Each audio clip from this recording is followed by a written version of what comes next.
Hello all dot net കോറിൻ്റെ ഒരു പുതിയ വീഡിയോയിലേക്ക് എല്ലാവർക്കും സ്വാഗതം. ഈ വീഡിയോയിൽ നമ്മൾ dot net core M V സിയിലെ വ്യൂ സ്റ്റാർട്ട് ലേഔട്ട് എന്നീ രണ്ട് ഫയലുകൾ എന്തിനു വേണ്ടിയുള്ളതാണെന്ന് നോക്കാം. നമുക്ക് എക്സാമ്പിളിലേക്ക് പോകാം. ഇത് നമ്മൾ കഴിഞ്ഞ വീഡിയോയിൽ ക്രിയേറ്റ് ചെയ്ത സെയിം പ്രോജക്റ്റ് തന്നെയാണ്. നമുക്കിതൊന്ന് റൺ ചെയ്യാം.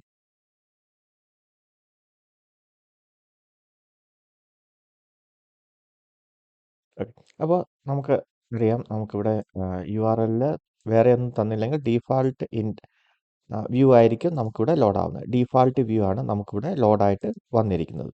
ഡീഫാൾട്ട് വ്യൂ എന്ന് പറയുന്നത് ഏതായിരുന്നു? ഹോം കൺട്രോളിലെ ഇൻഡെക്സ് ഗോ ടു വ്യൂ. അപ്പം ഡീഫാൾട്ട് വ്യൂവിനകത്ത് എന്തൊക്കെയാണുള്ളത്? ഇതിനകത്ത് ജസ്റ്റ് വെൽക്കം, പിന്നെ ഒരു ലൈനും കൂടെ, learn about building web app with ASP.NET Core. നമുക്ക് ഒന്ന് നോക്കാം. അപ്പോൾ വെൽക്കമും ഉണ്ട്. ഇത്രയും മാത്രമേ ആ വ്യൂവിനകത്തുള്ളൂ. ഓക്കെ. അപ്പം ഇതിനകത്ത് കുറച്ച് അഡീഷണൽ സാധനങ്ങളും കൂടെ ഉണ്ട്. അപ്പം ഇതിനകത്ത് ഇങ്ങനെ കുറച്ച് ഡീറ്റെയിൽ ഉണ്ട്. അതുകൊണ്ട് തന്നെ ഒരു ഫൂട്ടർ ഉണ്ട്. ഇതിനകത്ത് 2 ടാബുണ്ട്. അപ്പോൾ ഈ ഡീറ്റെയിൽസ് ഒന്നും തന്നെ നമ്മൾ ആ വ്യൂവിൽ നമ്മൾ കണ്ടില്ല.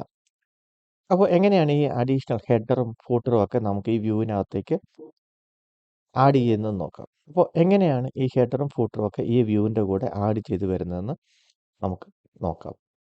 അപ്പോൾ നമ്മളുടെ ആപ്ലിക്കേഷൻ നമ്മൾ ഓപ്പൺ ചെയ്യുകയാണെങ്കിൽ ആപ്ലിക്കേഷനിൽ നമ്മൾ ഷെയർഡ് എന്ന് പറഞ്ഞൊരു ഫോൾഡർ ഉണ്ട്. ആ ഫോൾഡറിനകത്ത് ലേഔട്ട് എന്ന് പറഞ്ഞൊരു ഫയലുണ്ട്.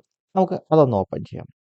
അപ്പോൾ ഈ ലേഔട്ട് എന്ന് പറയുന്ന ഫയൽ എന്ന് പറയുന്നത് നമ്മളുടെ പഴയ ഡോട്ട് നെറ്റ് ഫ്രെയിംവർക്കിൽ വർക്ക് ചെയ്യുന്നവർക്കറിയാം മാസ്റ്റർ പേജ് എന്താണ്. അപ്പോൾ മാസ്റ്റർ പേജിന് പകരം നമ്മുടെ MVC ആപ്ലിക്കേഷനകത്തുള്ളതാണ് ലേഔട്ട് ഫയൽ എന്നുള്ളത്.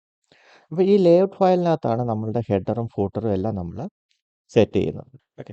അപ്പോൾ ഈ അതല്ലെങ്കിൽ ഈ ലേഔട്ട് ഫയലിൽ നമ്മുടെ ആപ്ലിക്കേഷനിൽ ഗ്ലോബലായിട്ട് യൂസ് ചെയ്യുന്ന സ്ക്രിപ്റ്റും സ്റ്റൈൽ ഷീറ്റും എല്ലാം നമ്മൾ റെഫർ ചെയ്യുന്നത് നമ്മളുടെ ലേഔട്ട് ഫയലിലാണ്. അതായത് ഈ ഹെഡ് ടാഗിനുള്ളിലാണ് നമ്മൾ നമ്മുടെ സ്ക്രിപ്റ്റ്സും സ്റ്റൈൽ ഷീറ്റും, അതായത് നമ്മുടെ application through out globally use ചെയ്യുന്ന സ്റ്റൈൽ ഷീറ്റും സ്ക്രിപ്റ്റ്സും നമ്മൾ റെഫർ ചെയ്യുന്നത്.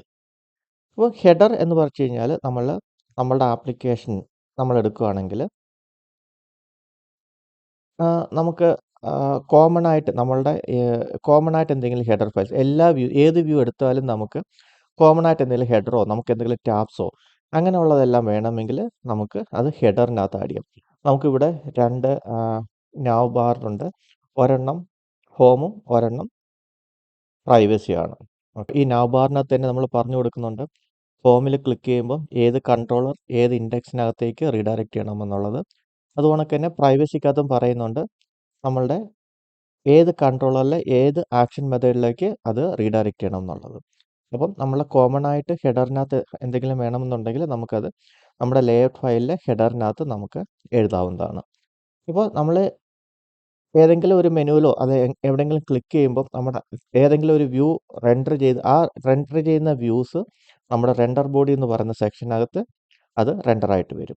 അപ്പോൾ ഈ പോർഷൻ എന്ന് പറഞ്ഞു കഴിഞ്ഞാൽ നമ്മൾ ബാക്കിയുള്ള വ്യൂസ് റെൻഡർ ചെയ്ത് വരുന്നത് ഈ റെൻഡർ ബോഡിക്കകത്ത്, അതായത് ഈ ബോഡി എന്ന് പറയുന്ന പോർഷനിലായിരിക്കും ബാക്കി വ്യൂസ് റെൻഡറായിട്ട് വരുന്നത്. പിന്നെ കോമൺ ആയിട്ട് എന്തെങ്കിലും ഫൂട്ടേഴ്സ് എന്തെങ്കിലും ഉണ്ടെങ്കിൽ അത് നമുക്ക് ലേഔട്ടിൽ തന്നെ ഫൂട്ടർ എന്ന് പറയുന്ന സെക്ഷനിൽ കൊടുത്താൽ മതി. സ്ക്രിപ്റ്റ്സ് എപ്പോഴും നമ്മൾ ലേഔട്ടിൻ്റെ ഏറ്റവും താഴെയായിട്ടായിരിക്കും നമ്മൾ മെൻഷൻ ചെയ്യുന്നത്. അപ്പം സ്റ്റൈൽ ഷീറ്റ് നമ്മൾ കൊടുക്കുന്നത് ഹെഡിലായിരിക്കും, ഏറ്റവും ടോപ്പിൽ. സ്ക്രിപ്റ്റ്സ് നമുക്ക് ഏറ്റവും അടിയിലായിരിക്കും നമ്മൾ സാധാരണ രീതിയിൽ കൊടുക്കുന്നത്. ഇനി ഈ ലേഔട്ടിനെ നമ്മളുടെ ആപ്ലിക്കേഷനിലേക്ക് ഇൻജെക്റ്റ് ചെയ്യുന്നതിന് വേണ്ടിയിട്ട് വേറൊരു ഫയലുണ്ട്. അതാണ് വ്യൂ സ്റ്റാർട്ട്. അപ്പോൾ നമ്മൾ ഏത് ലേഔട്ട് ഫയലാണ് നമ്മുടെ ആപ്ലിക്കേഷനിൽ യൂസ് ചെയ്യുന്നത് അറിയാൻ വേണ്ടിയിട്ട് നമ്മൾ ഈ വ്യൂ സ്റ്റാർട്ടിനകത്ത് ഏത് ലേഔട്ടാണ് യൂസ് ചെയ്യുന്നുള്ളത് നമ്മളിവിടെ സ്പെസിഫൈ ചെയ്ത് കൊടുക്കണം. ഇപ്പം ഫോർ എക്സാമ്പിൾ ഞാൻ ഇവിടെ ലേഔട്ട് എന്നുള്ള ഫയലിൻ്റെ പേര് ചേഞ്ച് ചെയ്തു എന്ന് വെച്ചോളൂ. ഞാനിവിടെ ലേഔട്ടിൻ്റെ പേര് ചേഞ്ച് ചെയ്തു. നമുക്കിതൊന്ന് റൺ ചെയ്യാം.